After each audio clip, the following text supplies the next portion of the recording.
inatakiwa sana tutumie fikra na akili zetu katika kuyajua mambo.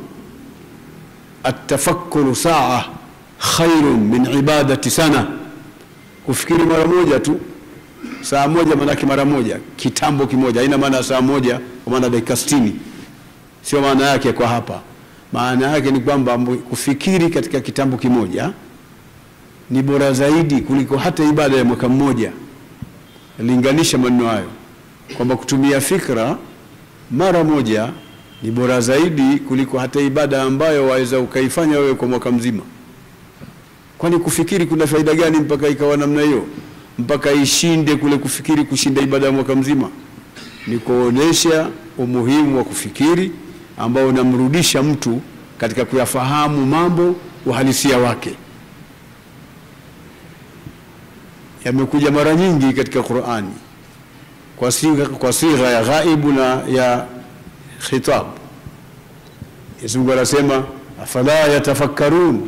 Anaeleza kisha anakomeleza aya kwa kusema afala yatafakkarun. Hivi hawafikiri watu hao? Hawazitumii fikra? Na saa nyingine inakuja kwa mfumo wa kusemeshwa, asema afala tatafakkarun. Hivi hamfikiri nyinyi? Hamtumii fikra zenu nyinyi? Mbona kama mngetumia fikra mngeelewa mambo, na mngetumia fikra zenu msingeweza kukhtalifiana kiasi cha kugombana? Mngebakia pale pale mlipo, mkaendelea na mambo yenu vizuri, Uislamu ukabakia pale pale, kila mmoja akawa na njia yake, kwa sababu Uislamu una njia mbalimbali. Kwa hiyo kila mmoja katika njia aliyoshika ameswib. Na ikiwa ni hivyo, basi hakuna haja ya kubezana, hakuna haja ya kusukumana, hakuna haja ya kuonana kwamba huyu hajui anajua yule. Wamepita wanazuoni nyuma huko wakiwa wanakhtalifiana hivi hivi, lakini hawajakhtalifiana wakafikia bahala pa kutiana kifuani. Idris Muhammad bin Idris al-Shafi'i rahmatullahi ta'ala alayh, mwanachuoni mkubwa sahibul madhhab, aliingia msikitini siku moja akawa anabishana na mwanazuoni mwenzake kutwa mzima. Kinafika kipindi cha sala wanaswali pamoja, huyu anakuwa imamu, mwingine anakuwa maamuma. Unafika wakati mwingine wanaendelea kubishana, sasa tukale chakula. Wanakula chakula kisha wanarejea ndani tena wanaendelea kubishana, kufika la asiri yule mwingine anakuwa imamu, huyu mwingine anakuwa maamuma. Wameendelea katika hali ya namna hiyo mpaka wafikia mahala kwamba hapa tulipofika hakuna ambaye kamshinda mwenzake, sasa tutoke nje tunzetu. Lakini mmoja katika yule mwanachuoni mmoja alikuwa amekasirika zaidi, akakosa raha zaidi. Walipofika nje, Imamu Shafi'i Muhammad bin Idris al-Shafi'i akamwambia mwenzake, ndugu yangu, tumekhtalifiana, tuendelee kukhtalifiana, lakini tuendelee kuwa wamoja. Tuendelee kukhtalifiana, lakini tuendelee kuwa wamoja. Huyu ndio yule aliyoashiriwa na maneno ya mwenyewe bwana mkubwa, nasema alimu Quraishin yamla tibaqa al-ardhi ilma.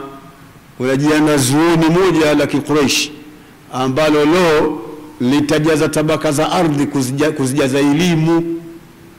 Ni nani? Wanasema ishara hii imekwenda kwa Muhammad bin Idris al-Shafi'i, ambaye wale abnaul Nil unaoona pale ndio mwanachuoni wao aliyoko pale pale. Shazuru mimi kabri yake pale Masr, Cairo. Alimu Quraishin yamla tibaqa al-ardhi ilma. Mwanachuoni wa Quraish atazijaza tabaka za ardhi kuzijaza ilmu. Alikuwa mwanachuoni mwenye ilmu nyingi na mwenye fasaha sana, lakini wakati huo anamwambia mwenzake alikuwa anabishana naye, undugu wa Kiislamu uendelee, kukhtalifiana tuendelee, lakini tuwe wamoja.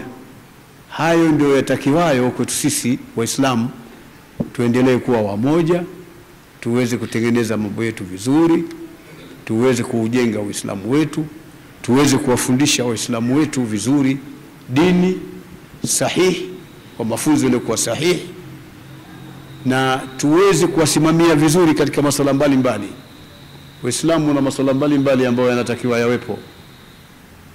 Tunatakiwa sisi sasa tusirudi nyuma, tukawa ni Waislamu dhaifu, tukawa ni Waislamu wanyonge, kama kwamba mambo ya maendeleo yana watu maalumu, lakini Waislamu hawamo katika mambo hayo. Hawamo Waislamu katika mambo hayo. Wao ni watu waendelee hivyo hivyo na ufukara wao, waendelee hivyo hivyo na ukiwa wao, waendelee hivyo hivyo na unyonge wao. Hawana nguvu, maskini ndio walivyo, na ndio Uislamu. Uislamu haukusio hivyo bwana. Uislamu ndio ulioleta namna gani ya kufanya uchumi. Na ndio maana katika zile nguzo tano za Kiislamu, moja ni nguzo ya uchumi, ndio chanzo na ndio msingi. Katika arkanul Islam kuna nguzo inaitwa zaka. Tunaijua sote. Haziwezi zikatimia nguzo za Kiislamu kama utaitoa zaka. Zaka imo na kwa sababu ya umuhimu wake kiuchumi katika Uislamu imekuwa ni nguzo ya tatu. Baada ya shahada 2, kisha kuna kusali swala 5, kisha inakuja zaka. Hakikuja kitu kingine, kisha inakuja zaka.